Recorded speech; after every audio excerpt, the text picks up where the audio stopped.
ആലപ്പുഴ ജില്ലയിലെ ഏക വെള്ളച്ചാട്ടമായ Thamarakulam Irappanpara rainbow waterfalls and eco tourism നാടിന് സമർപ്പിച്ചു. ഓച്ചിറ താമരക്കുളം റോഡിൽ ചത്തീറ പാലത്തിന് സമീപത്തായാണ് പ്രകൃതി രമണീയമായ വെള്ളച്ചാട്ടം സ്ഥിതി ചെയ്യുന്നത്. പ്രാദേശിക ടൂറിസം രംഗത്ത് പുത്തൻ പ്രതീക്ഷയായ വെള്ളച്ചാട്ടം മഴക്കാലത്താണ് കൂടുതൽ മനോഹരമാകുന്നത്. സംസ്ഥാന ടൂറിസം വകുപ്പിന്റെയും താമരക്കുളം പഞ്ചായത്തിന്റെയും ഫണ്ട് ഉപയോഗിച്ചാണ് പദ്ധതി നടപ്പിലാക്കിയത്. ടൂറിസം വകുപ്പ് മന്ത്രി മുഹമ്മദ് റിയാസ് ഓൺലൈൻ വഴി ഉദ്ഘാടനം നിർവഹിച്ചു. അരുൺകുമാർ MLA അധ്യക്ഷനായി. ഗ്രാമപഞ്ചായത്ത് പ്രസിഡന്റ് G. വേണു സ്വാഗതം പറഞ്ഞു. Block panchayat president S. Rajani, വിവിധ ഗ്രാമപഞ്ചായത്ത് അംഗങ്ങൾ, ഉദ്യോഗസ്ഥർ, രാഷ്ട്രീയ സാമൂഹ്യ രംഗത്തുള്ളവർ, നാട്ടുകാർ തുടങ്ങിയവർ പങ്കെടുത്തു. ആ നാടിന്റെ വികസനത്തിന് നല്ല പ്രോജക്റ്റുകളാണ്. ആ പ്രോജക്റ്റുകൾ പൂർത്തീകരിക്കുക എന്നുള്ളതാണ്. ആ പ്രോജക്റ്റുകൾ പൂർത്തീകരിക്കാൻ ഈ സമയത്തിന് കഴിഞ്ഞിട്ടുണ്ട് എന്നുള്ളത് ഏറെ പ്രാധാന്യമുള്ളതാണ്.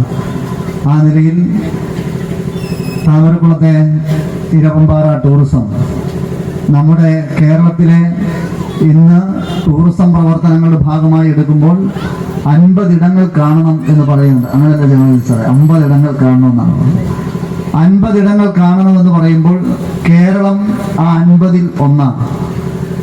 ആ 50-ൽ ഒന്നായി കേരളം നിൽക്കുമ്പോൾ ഇരപ്പൻപാറ സ്വപ്നം, അല്ലെങ്കിൽ ഒരുപാട് പേർ കണ്ട സ്വപ്നം, പഞ്ചായത്തിന്റെ ഭാഗമായി പഞ്ചായത്ത് ഭരണസമിതി സാറ് സൂചിപ്പിച്ചതുപോലെ ഏകോദര സഹോദരങ്ങളെ പോലെ അല്ലെ ഒരു മാലയിലെ മുത്തുപോലെ നിന്നുകൊണ്ട് അവർ ആ പ്രവർത്തനം ഏറ്റെടുക്കുകയും വകുപ്പ് അതിനോടൊപ്പം ചേർന്ന് നിൽക്കുകയും ചെയ്തുകൊണ്ട് ഒരു മനോഹര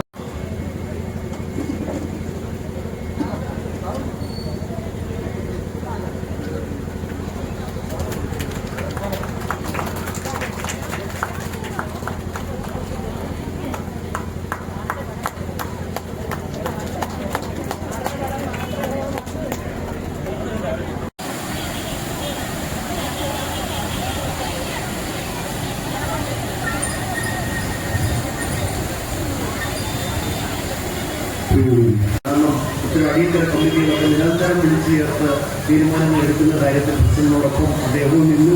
അത്തരം കാര്യങ്ങളിൽ എല്ലാവർക്കും വളരെ സൗഭാഗ്യകരമായ ഒരു അവസരമാണ് നമുക്ക് ഈ സായാഹ്നം നമുക്ക് സമ്മാനിക്കുന്നത് എന്നുള്ള കാര്യത്തിൽ യാതൊരു സംശയമില്ല. ടൂറിസം ഡിപ്പാർട്ട്മെന്റിൽ ഇതിന്റെ തുടർ പ്രക്രിയകൾ ഭംഗിയായി തന്നെ പോകണമെന്നും ഇത് മാനോളം ഉയരുന്ന ഒരുപാട് ഉയരങ്ങളിലേക്ക് പോകുന്ന സൗകര്യങ്ങളുടെ വിസ്തൃത ലോകത്തേക്ക് പറന്ന് ചിറകടിച്ചുയരുവാൻ കഴിയുന്ന ഒരു പദ്ധതിയായി മാറട്ടെ എന്നുള്ള പ്രത്യാശയോടുകൂടി നിർത്തുന്നു. നന്ദി, നമസ്കാരം, എല്ലാ ആശംസകളും. ഉദ്യോഗസ്ഥർക്ക് പോലും ഇത് ഒരു മനഃപ്പാഠമായ കാര്യമാണ്. നമ്മുടെ മുൻ സെക്രട്ടറി ഇവിടെ അനിൽകുമാർ സാറിന്റെ വന്നിട്ടുണ്ട്.